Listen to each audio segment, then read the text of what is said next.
دوسری طرف یہاں بیٹھے ہوئے ہمارا لیڈر نواز شریف، اور نواز شریف ایک ڈاکو، ملک کو 30 سال سے لوٹ کے ملک سے باہر بھاگا ہوا ہے، جھوٹ بول کے باہر بھاگا ہوا ہے۔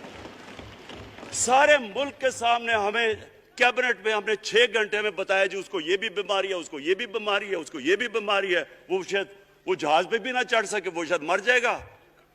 شیرین کے آنسو آ گئے کیبنٹ میں، اور شیرین کے آنسو آنے آسان کام نہیں ہے اسپیکر صاحب۔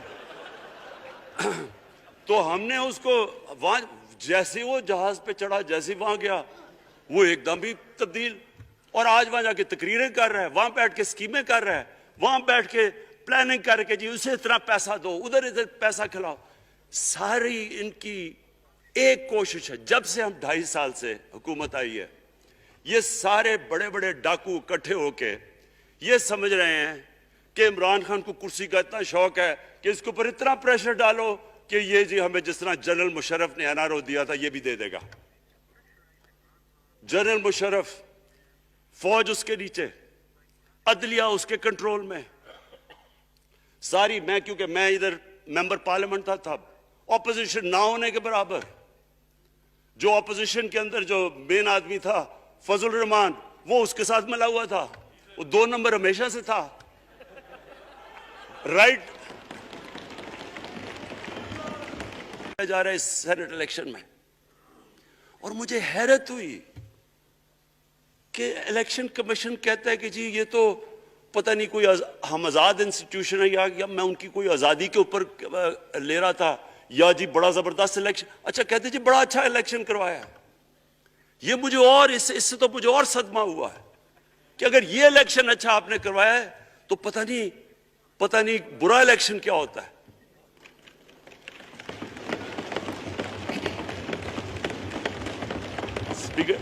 اسپیکر صاحب یہ دیکھیں، مجھے یہ افسوس یہ ہوتا ہے کہ ہم ایک چیز سمجھتے نہیں ہیں۔ ہم کہتے ہیں نا جی ہمارے معاشی حالات بہت برے ہیں، دیکھیں جی ہماری ڈیفیسٹ تھے، یہ ہمارے کرنٹ اکاؤنٹ، یہ جو بھی ہم کہتے ہیں قرضے چڑھے ہوئے ہیں۔ یہ جو قرضے چڑھے ہوئے ہیں یہ ایک بیماری کے سمٹمز ہیں، بیماری کچھ اور ہے۔ اخلاقی طور پہ ہماری قوم کو تباہ کیا ہے، پھر معاشی تباہی آتی ہے۔ آج مجھے ایک ملک کا بتا دیں جس کی اخلاقیات اوپر ہو، جن کے مورل سٹینڈرڈز اوپر ہوں اور وہ غریب ہو، ایک ملک مجھے بتا دیں، اور کوئی ملک مجھے بتا دیں جتنا مرضی پیسہ ہو، وسائل ہو، سب کچھ ہو، لیکن وہاں کی بھی جو لیڈرشپ کرپٹ ہو وہ مجھے بتا دیں کہ اس میں خوشحالی ہو۔ دیکھیں یہ ساتھ ساتھ جاتا ہے۔ اس وقت کیا ہوا تھا مدینہ کی ریاست میں؟ کیا انہیں کوئی سونا تیل مل گیا تھا؟ کیا ہوا تھا کہ ان کے پاس کوئی پیسے آ گئے تھے؟ کیسے وہ اوپر اٹھ گئے تھے؟ کوئی انہوں نے قرضے لیے تھے؟ کس طرح اٹھے تھے اوپر؟ دنیا کے عظیم لیڈر نے ان کی اخلاقیات اٹھا دی تھی، صادق اور امین۔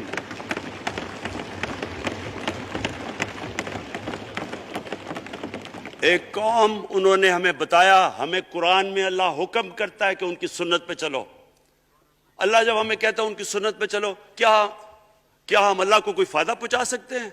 ہماری بہتری کے لیے کہتا ہے قرآن شریف میں، سب کچھ ہماری بہتری کے لیے اللہ نے، یہ تمہارے لیے بک آف گائیڈنس ہے ہمیشہ کے لیے، اور یہ ہماری بہتری کے لیے ہے۔ تو وہ جب ہمیں کہتا ہے کہ نبی صلی اللہ علیہ وسلم کے راستے پہ چلو، وہ ہماری بہتری کے لیے کہتا ہے۔ اور میں جس نے اس عمر میں ساری دنیا دیکھ لی ہے، اسپیکر صاحب میں آپ کو بتاؤں مجھے تکلیف ہوتی ہے دیکھ کے، جب میں یہ مغربی ملکوں میں جاتا ہوں، اسکینڈینیویا میں، سوئٹزرلینڈ میں، آپ وہاں کے اخلاقی سٹینڈرڈز دیکھیں، ان کی مورل سٹینڈنگز دیکھیں، شرم آئے گی آپ کو کہ جو ہمارے ملک میں ہو رہا ہے۔ اور یہ جو سینٹ کا الیکشن ہوا ہے، آپ کو افسوس ہوگا کہ ہم وہ کس کی امت ہیں، ہم کس کی امت ہیں، کس کے نام پہ پاکستان کا مطلب کیا، لا الہ الا اللہ، اس پہ یہ ہمارا ملک بنا تھا۔ اور آج دیکھیں ایک کرپٹ آدمی، دنیا میں ثابت کیا ہوا کرپٹ آدمی آصف زرداری، دنیا میں اس کے اوپر لکھا ہوا ہے کہ مسٹر 10%، مضمون لکھے ہوئے ہیں، فلمیں بنی ہوئی ہیں اس کے اوپر. اور اس ملک میں لوگ کہیں جی ایک زرداری سب پہ بھاری، کیا کہ وہ رشوت دیتا ہے اس لیے سب پہ بھاری ہو گیا؟ کیا یہ ہے ہمارا ملک؟ دوسری طرف دیکھیں، دوسری طرف یہاں بیٹھے ہوئے ہمارا لیڈر نواز شریف. اور نواز شریف ایک ڈاکو، ملک کو 30 سال سے لوٹ کے ملک سے باہر بھاگا ہوا ہے، جھوٹ بول کے باہر بھاگا ہوا ہے. سارے ملک کے سامنے ہمیں کیبنٹ میں ہم نے 6 گھنٹے میں بتایا جی اس کو یہ بھی بیماری ہے، اس کو یہ بھی بیماری ہے، اس کو یہ بھی بیماری ہے، وہ شاید وہ جہاز پہ بھی نہ چڑھ سکے، وہ شاید مر جائے گا.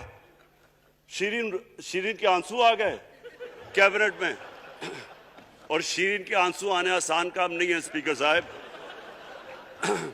تو ہم نے اس کو وہاں جیسے وہ جہاز پہ چڑھا، جیسے وہاں گیا وہ ایک دم بھی تبدیل. اور آج وہاں جا کے تقریریں کر رہا ہے، وہاں بیٹھ کے سکیمیں کر رہا ہے، وہاں بیٹھ کے پلاننگ کر کے جی اسے اتنا پیسہ دو، ادھر پیسہ کھلاؤ. ساری ان کی ایک کوشش ہے جب سے ہم 2.5 سال سے حکومت آئی ہے، یہ سارے بڑے بڑے ڈاکو اکٹھے ہو کے یہ سمجھ رہے ہیں کہ عمران خان کو کرسی کا اتنا شوق ہے کہ اس کے اوپر اتنا پریشر ڈالو کہ یہ جی ہمیں جس طرح جنرل مشرف نے NRO دیا تھا یہ بھی دے دے گا. جنرل مشرف، فوج اس کے نیچے، عدلیہ اس کے کنٹرول میں ساری. میں کیونکہ میں ادھر ممبر پارلیمنٹ تھا اپوزیشن نہ ہونے کے برابر. جو اپوزیشن کے اندر جو مین آدمی تھا فضل الرحمان، وہ اس کے ساتھ ملا ہوا تھا، وہ 2 نمبر ہمیشہ سے تھا. رائٹ.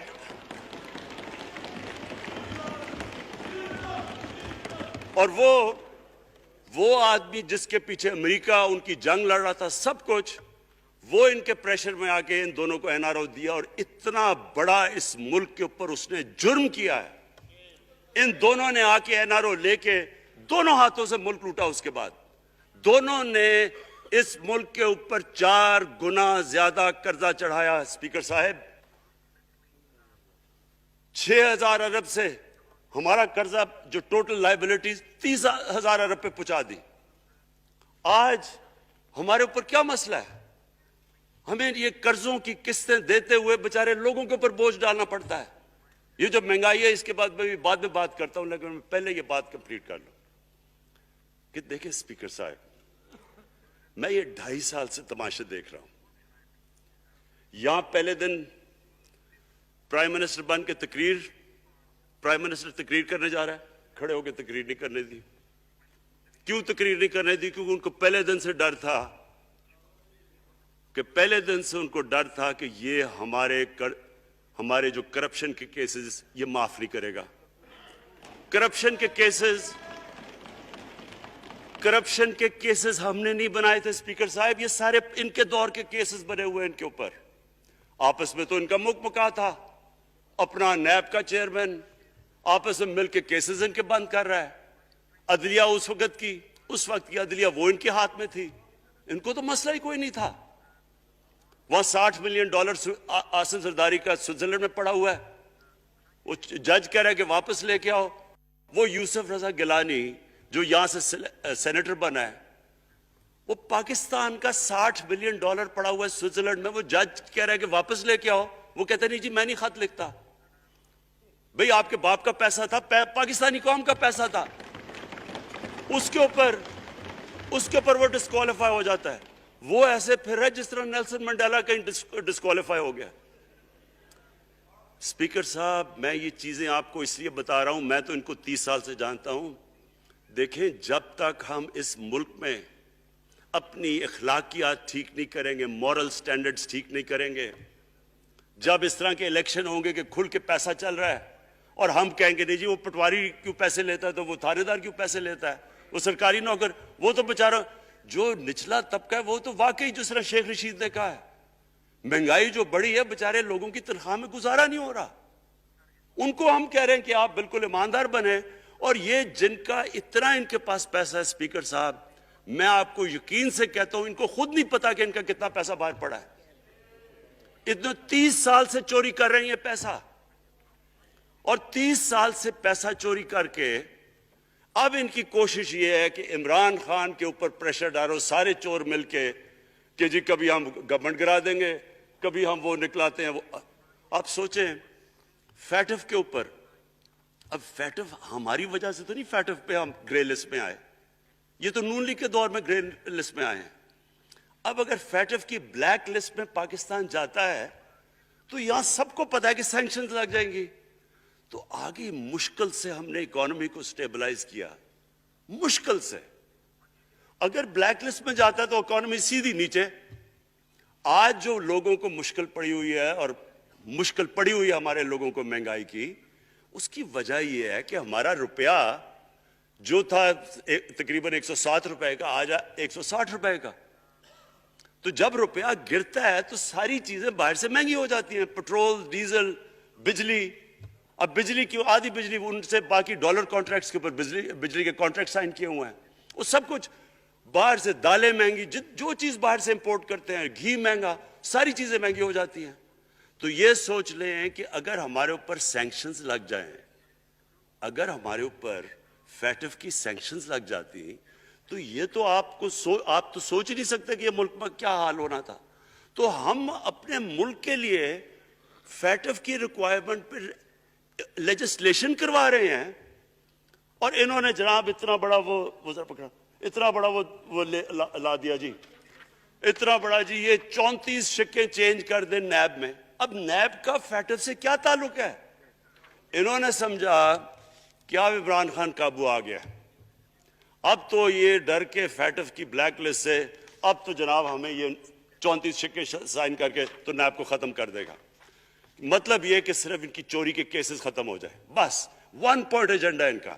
اور میں نے آپ کو پہلے دن یہاں سے کہا تھا، پہلے دن یہاں کھڑے ہو کے میں نے کہا تھا کہ ان کا صرف 1 پوائنٹ ایجنڈا۔ میں ان کو جانتا ہوں، جب یہ سارے اپوزیشن میں میرے ساتھ تھے۔ ان کا صرف ایک خوف ہے کہ یہ این آر او نہیں دے گا، لہٰذا اس کو اتنا بلیک میل کرو، اور اب فیٹف کے اوپر تو یہ پھنس گیا ہے، تو اب اس سے لے لو، اس سے کنسیشن لے لو تاکہ نیب ختم ہو جائے۔ اب سوچیں کیا ان کو ملک کا فکر ہے؟ کیا ان کو نہیں پتا تھا کہ کیا ہونا ہے اگر فیٹف کی بلیک لسٹ پہ چلے جاتے ہیں؟ اس کے بعد انہوں نے جلسے کرنے کی کوشش کی، بڑا جی پبلک نکالیں گے ہم، مینار پاکستان کے اندر جلسہ۔